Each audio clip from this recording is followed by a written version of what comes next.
ये है कि बीजेपी को कोई भी नुमाइंदा 4 दिन हो गए यहाँ तक नहीं आया। सबसे बड़ी दुख भरी बात तो ये।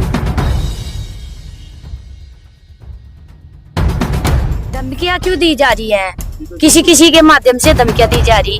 गुनाहगार है प्रधान। मैं योगी जी से ये कहूंगी फांसी की सजा। हम मकान भी दिखाएंगे, पूरा पीछे मकान है इस परिवार।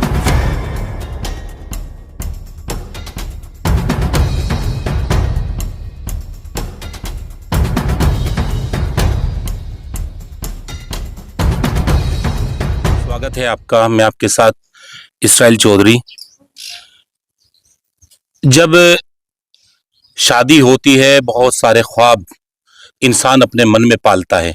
शादी के बाद बच्चे पैदा होते हैं, उनकी पढ़ाई को, उनकी लिखाई को लेकर, उसकी शादी को लेकर नए नए ख्वाब सजाए जाते हैं। लेकिन अगर कोई ख्वाब बीच में अधूरा ही टूट जाए तो उस पर आप क्या कहेंगे? इंसान अपनी जिंदगी के अंदर बहुत सारे ताने बाने बुनता है और अपनी दर्द और अपना जो खुशी होती है उसके छोटा सा परिवार हो या बड़ा हो उसमें बांटने की कोशिश करता है। लेकिन अगर एक परिवार पर बीच में ही कोई बड़ा पहाड़ टूट जाए तो उस पर आप क्या कहेंगे? कहानी है गंगो क्षेत्र के गांव बिलासपुर की। यहाँ 21 तारीख में एक जवान बच्ची की यहाँ पर संदिग्ध परिस्थितियों में मौत हो जाती है। आरोप सीधा परिवार वालों का मौजूदा प्रधान और उसके एक सहयोगी पर जाता है। पोस्टमार्टम के लिए बॉडी सहारनपुर चली जाती है, लेकिन इत्तिफाकन सहारनपुर से आते हुए यानी गंगो के नजदीक धलापड़ा चौकी पर फिर धरना प्रदर्शन किया जाता है और वहां पर मांग की जाती है कि गिरफ्तारी यानी जिनके ऊपर आरोप है उनकी तुरंत गिरफ्तारी हो। इससे पहले आरोप यह भी है कि जब पोस्टमार्टम पर ये परिवार के लोग इकट्ठे थे तो वहां पर भी इनके ऊपर हमला किया गया। ऐसा इन सब का आरोप है और परिवार वालों का आरोप है। पुलिस अपने अपने हर एंगल पर उम्मीद है कि वो जांच भी कर रही होगी, लेकिन दर्द जो है वो सुन लीजिए। दर्द सीधा यह है कि कई दिन बीत जाने के बाद उस परिवार से अब तक कोई गिरफ्तारी नहीं है। हमने देखा है कि जब कोई घटना घटती है तो उस पर तुरंत एक्शन होता है। बहुत सारी घटनाएं ऐसी उत्तर प्रदेश में हुई है, लेकिन दर्द बांटने के लिए इनका सीधा आरोप हमने कई बार वीडियो में सुन चुके हैं कि सीधा आरोप है कि यहाँ कोई बीजेपी का अब तक नहीं आया और यहाँ किसी ने आकर हमारा दर्द भी नहीं बांटा है। आपका नाम क्या है? मेरा नाम पपिंदर पांचाल। आप कहाँ से आए हैं? मैं करनाल हरियाणा से। अच्छा, ये घटना आपको कब पता चली? आपके समाज के हैं, आपकी क्या रिश्तेदारी है? रिश्तेदार तो ये हमारी बेटी है, हमारे ताऊ की पोती और हमारी भतीजी। दरअसल मैं तो यहाँ पर था भी नहीं, कहीं गया हुआ था, लेकिन इन्हें भाई साहब ने मेरे से फोन किया और एक राजेश चौसाना ने फोन किया, अब बिलासपुर में क्या घटना घटी। मैं कहा भाई साहब मैं तो रुड़की हूँ बाहर, मुझे तो कुछ पता नहीं है। तो जैसे मैं करनाल आया और मुझे पता लगा, एक भाई साहब ने मेरे से कहा अब भाई सुबह ही बिलासपुर चलना। मैं कहा बिल्कुल चलेंगे। तो मैं आज यहाँ जैसे आया हूँ और हमारे जो नेता ओलर जी है कृष्णलाल जी, ये यहाँ उसी दिन से मेरे ख्याल से हर रोज की उपस्थिति इनकी यहाँ है और हम सब लोगों के इतना प्रयास करने के बाद भी ना तो कोई गिरफ्तारी हुई है और मौजूदा प्रधान यदि इसमें लिप्त नहीं है तो उसके परिवार से यहाँ कोई क्यों नहीं? हमारा सीधा सवाल ये है। हाँ, गांव में कोई घटना घटती है तो सामाजिक स्तर पर उसके बहुत सारे परिणाम आते हैं, सामाजिक लोग बीच में आते हैं और ग्राम प्रधान तो मुख्य होता है सबका। कोई अमीर गरीब या कोई किसी भी वर्ग का व्यक्ति है वो तो सबके लिए बराबर होता है, लेकिन ग्राम प्रधान ने सब अपनी मिलीजुली वक्त से काम किया है बच्ची के साथ में और यहाँ परिवार की तरफ से कोई भी सांत्वना देने के लिए अब तक नहीं आया, ना कोई विधायक ना कोई एमएलए जी, कोई आदमी यहाँ नहीं। भाई साहब का नाम क्या है? मेरा नाम सोनू पांचाल है जी। धलापड़ा चौकी पर जब बॉडी रखी हुई थी तो वहां क्या आश्वासन मिला था? उस आश्वासन के बाद ही आप लोग उठे थे। रात को 10:30 बजे तक हम मौके पर मौजूद थे। बड़ी मान मनोबल के बाद कप्तान साहब वहां पर पहुंचे, आप लोग वहां से आ गए थे, लेकिन फिर बॉडी का अंतिम संस्कार नहीं किया गया था। तो वहां क्या आश्वासन मिला था और यहाँ फिर कल जब अंतिम संस्कार हुआ बेटी का तो यहाँ पर क्या आश्वासन मिला और अब तक क्या हुआ है? धलापड़ा चौकी पे प्रदर्शन के बाद में कप्तान साहब आए थे। प्रदर्शन के लगभग 10-11 बजे पर कप्तान साहब वहाँ मौके पे आए थे। कप्तान साहब ने आश्वासन दिया था कि भाई मुझे 2 घंटे का समय चाहिए, मैं आरोपियों की गिरफ्तारी करा के दूंगा। उन्हें आश्वासन दे के हमें सबको उठा गए और यार भाई आप जो बच्ची की का शव है वो आप अपने गांव में लेके जाएं। हम उसको रात को ही लेके गाँव को यहाँ बिलासपुर आ गए बच्ची के शव को। तो अगले दिन जैसे प्रक्रिया वो थी तो हमारे सुबह से ही और प्रशासन यहाँ काफी इकट्ठा हुआ, सीओ कोतवाल, 2-3 थाने के कोतवाल साहब थे, सीओ साहब थे, पूरा हमला था बहुत जिले का। बहुत हाँ पूरा प्रशासन इकट्ठा हुआ। तो प्रेशर सुबह से ही बनाया गया भाई बच्चे का अंतिम संस्कार किया जाए इसका सबसे पहले तो हमारी ये जो गुड़िया है, जिसकी गुड़िया थी, तो हमने सबकी मांग ये थी कि भाई सबसे पहले उनकी गिरफ्तारी होगी, उसके बाद हम बच्ची का अंतिम संस्कार किया जाएगा। लेकिन आनंद फल में शाम होते होते तक इतना प्रेशर बनाया गया, क्योंकि गरीब लोग हैं जी, और जैसा है कि हमें बार बार यही आश्वासन देता रहा प्रशासन कि भाई गिरफ्तारी होगी, 1 घंटे में हो जाएगी, आधे घंटे में हो जाएगी, 2 घंटे में गिरफ्तारी हो जाएगी, लेकिन कोई गिरफ्तारी नहीं हो पाई। शाम का यह है कि सर्व समाज इकट्ठा हुआ, और भी लोग थे, प्रशासन ने भी सबकी सहमति से बच्ची का दाह संस्कार कर दिया गया। उसके बाद आज की फिर ये उसके बाद ये आज की अस्थि चयन का जो दिन था, उस पे समय का सब समाज इकट्ठा हुआ। इसमें था कि भाई अस्थि चयन से पहले पहले गिरफ्तारी हो जाएगी, लेकिन कोई कार्रवाई नहीं हुई, अब तक भी कोई कार्रवाई नहीं हुई। आज सुबह अस्थि चयन का कार्यक्रम हुआ, और कप्तान साहब से भी जैसे बात हुई तो कप्तान साहब भी गोलमोल बात कर रहे हैं, कोई प्रक्रिया नहीं है। एक मैं आपके यहाँ संज्ञान में आपको ये बात डाल दूं कि जो आरोपी हैं, आरोपी ये है कि एक ग्राम प्रधान है मोनू, और ये अपना कृष्ण के नाम से है एक आरोपी, और एक है गौरव कुमार, गौरव के नाम से है एक आरोपी। वो कहीं ना कहीं अब तक जो प्रशासन चाहता, इतनी बड़ी है बच्ची का बलात्कार और हत्या का मामला है ये जी, ये इतना बड़ा घटना है, इतनी बड़ी दुर्घटना है जी। ये हमारा ऐसा मानना है और सबका मानना है कि आरोपी किसी ना किसी के संरक्षण में है। अगर प्रशासन चाहता तो अब तक 4 दिन हो चुके, किसी ना किसी की तो गिरफ्तारी अब तक हो चुकी होती। जिससे कि यह है कि हाँ ये समाज आक्रोशित समाज है, इस चीज का भी बड़ा दिक्कत है, परेशानी है कि जैसे अभी आपने बताया कि भाई ये परंपरागत वोट हम ये समाज विश्वकर्मा समाज जो है हमेशा से बीजेपी को वोट करता है, लगभग 90% लोग बीजेपी को करते हैं। लेकिन हमें इस चीज का दुख है, अंदर इतने आघात है कि कोई भी बीजेपी का या कोई मंत्री या विधायक या सांसद किसी बच्चे की इतनी बड़ी दुर्घटना में कोई खबर लेने के लिए नहीं आया अब तक हमारे बीच में। इस चीज का बड़ा दुख है, और हम सरकार से, प्रशासन से ये उम्मीद है कि आरोपियों की जल्द से जल्द गिरफ्तारी हो, और बच्चे के लिए न्याय की उम्मीद कर रहे हैं जी। समाज के बीच आप लोग आए, आप भी बैठे हैं, आप कहाँ से? ओलरा गाँव है मेरा, ओलरा से, नौता के पास। ये लड़की रिश्ते में मेरी बेटी लगती है, मैं इसका फूफा लगता हूँ। इतनी बड़ी दुखद घटना के बाद सबसे बड़ा दुख यह है कि बीजेपी को कोई भी नुमाइंदा 4 दिन हो गए यहाँ तक नहीं आया। सबसे बड़ी दुख भरी बात तो यह है, इस लड़की को विधवा वैसा है, 15 साल से विधवा है। घर अगर आप देखोगे छत भी नहीं है, छत भी नहीं है। अपने बच्चों को कैसे पाल रही थी, कैसे अपना गुजारा कर रही थी। इसके बाद भी यहाँ के जो जिम्मेदार लोग, जो दबंग लोग हैं, इस तरह का अत्याचार अगर हमारी बेटी के ऊपर होता है, ये ऐसा नहीं। देखिए बड़ा भारी मन है, एक बुजुर्ग अपनी जो एक पीड़ा है वो जाहिर कर रहा है, और होता भी है, यानी आंखें हमारी भी नम है। ऐसी घटना किसी परिवार के अंदर ना घटे। जी बताइए, आप हिम्मत रखिए, कोई बात। अब सरकार से यही उम्मीद करें बन जाए, मिले, लेकिन कोई रास्ता नहीं मिल रहा। दबाव में है, सब पर दबाव में है। एक भाई और पीछे बैठा है। जब धनापड़ा चौकी पर प्रदर्शन हो रहा था तो बहुत ज्यादा पुलिस के साथ अगर कोई अपनी बातें रख रहा था तो वो भाई हमारे साथ मौजूद है।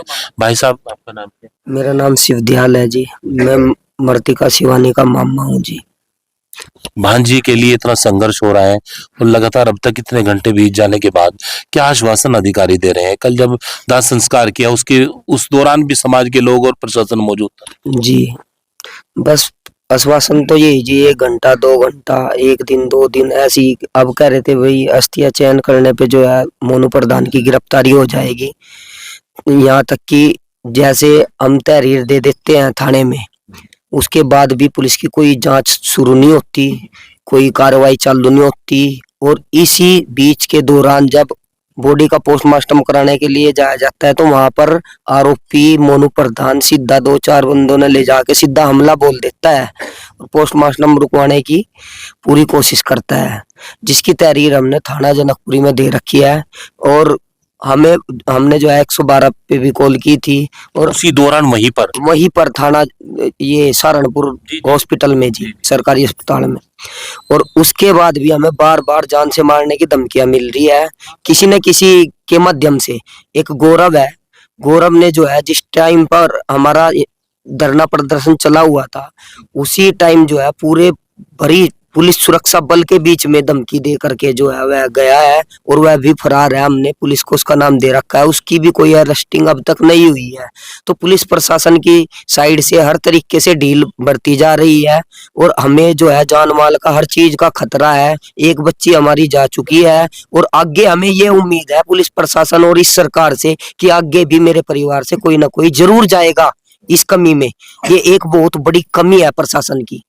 और दूसरी बात यह है कि भाई अब तक देखो इसमें कितनी निंदनीय वो हुई है ये जी। और इसमें बीजेपी सरकार से हम बार बार बचपन से देख रहे हैं, मेरे बड़े सब जो है बीजेपी सरकार को वोट करते आ रहे हैं। बीजेपी सरकार का कोई जनप्रतिनिधि हमारा दुख बांटने के लिए नहीं आया यहाँ पे अभी तक भी। अभी 4 दिन हो चुके हैं। अब योगी सरकार से हम यही गुहार लगाते हैं, योगी जी का पूरा नाम है, पूरा योगी जी की तराजू को बताते हैं भाई उनकी तराजू बिल्कुल बराबर है, लेकिन हमारे लिए तराजू का पलटा उलट पुलट क्यों पड़ा है। ये योगी जी से हम ये गुहार करते हैं अपनी तराजू को एक समान रखो। और जो ये आपके क्षेत्रीय जनप्रतिनिधि है ये इनके उसमें भी देखना चाहिए योगी जी ने भाई ये तराजू का पलटा ऊंचा नीचा क्यों कर रहे हैं। इसमें जातिवाद मानो चाहे जो मर्जी मानो जी, इसमें हमारे साथ तो कोई न्याय नहीं हो रहा है। हम तो बार बार ये अपील करते हैं भाई मोनू प्रधान जो है जल्दी से जल्दी गिरफ्तार हो और दोषियों को फांसी की सजा हो। और एक गौरव फरार है, इसमें करशन कुमार की गिरफ्तारी हो चुकी है जी। 2 नाम दर्ज है ना जी, नाम 2, तीसरा भी हमने जो है पुलिस को दिया हुआ है जी, गौरव जी। और बार बार जान से मारने की धमकियां मिल रही है जी किसी न किसी के माध्यम से जी। ये बेटी का मामा है, यानी ये पूरी घटना में शुरू से लेकर आखिर तक लगातार ये यहीं पर है। और अब बात करते हैं उस माँ से जिसका दर्द कोई नहीं समझ सकता, औलाद का दर्द माँ समझ सकती है। उस माँ से बात करेंगे किस तरह से आपने अपनी बच्ची को पाला पोसा और एक ख्वाब देखा, एक ख्वाब संजोया और अचानक बीच में टूट गया। जी मैं तो 15 साल से विधवा हूँ। लोगों के घर में चूल्हा बर्तन कर करके मुझे अपने बच्चों को पाला और अपने बच्चों को मैं चूल्हा बर्तन करके पढ़ा रही थी, लिखा रही थी। मेरे सर पे छत भी नहीं है, मैं झोपड़ी में पड़ी हुई हूँ।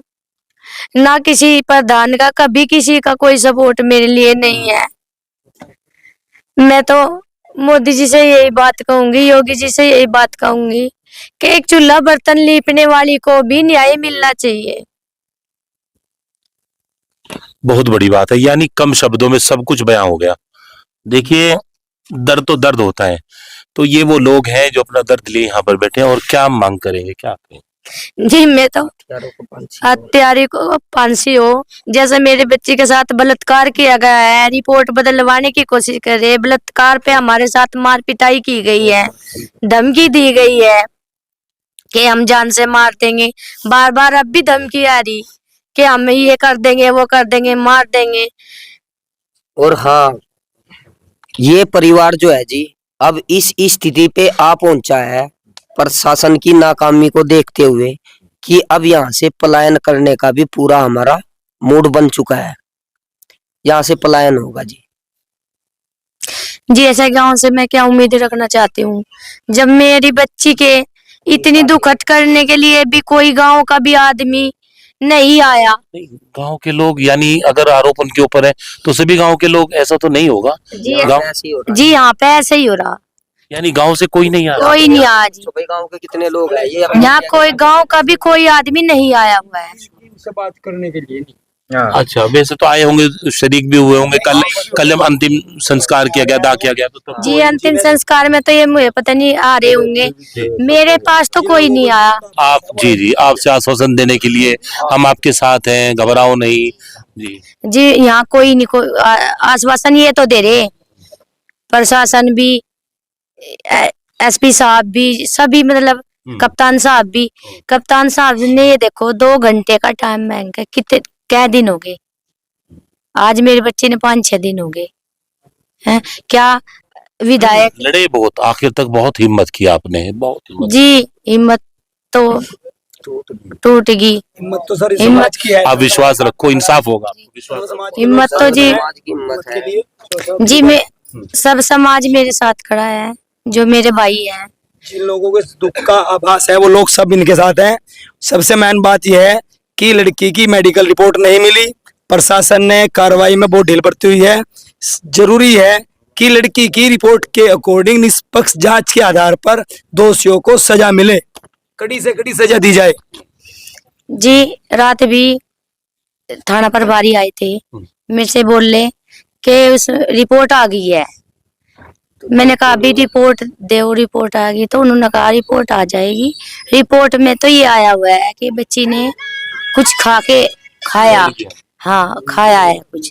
जी ये बताओ, जब प्रधान अपने घर बुला रहा, उनकी मेडिकल जांच कराओ ना सारा। प्रधान अपने घर बुला रहे मेरी बेटी ने, हैं किसी ने अपनी जान प्यारी नहीं होती, ऐसे सुसाइड कर ले कोई, ऐसे तो कोई सुसाइड नहीं करता, सबने अपनी जान प्यारी हो। प्रधान हमला क्यों कर रहा है? प्रधान हमला क्यों कर रहा, पोस्टमार्टम क्यों नहीं होने दे रहा, प्रधान सही है तो वो हमला क्यों बोल रहा है जी? धमकियां क्यों दी जा रही हैं, किसी किसी के माध्यम से धमकियां दी जा रही। गुनाहगार है प्रधान। मैं योगी जी से ये कहूंगी फांसी की सजा होनी चाहिए और मुझे न्याय मिलना चाहिए, मेरी बेटी को न्याय मिलना चाहिए। और सर्व समाज सुरक्षा। और सर्व समाज से हाथ जोड़ के अपील करते हैं, भाई हमारी ताकत बनो, हमारी मजबूती बनो।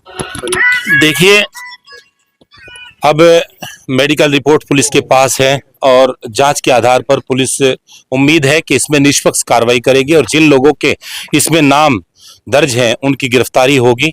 तो फिलहाल यहाँ आपने देखा एक गमगीन माहौल है, यहाँ रिश्तेदार, यार, सगे और गांव के कुछ लोग यहाँ आए, गम में शरीक हुए, लेकिन सीधा एक ही आरोप कि अब तक कोई अरेस्टिंग नहीं, पुलिस की अब तक कहीं ना कहीं इसमें ढीलापन, ये आरोप सीधा घर वालों का है।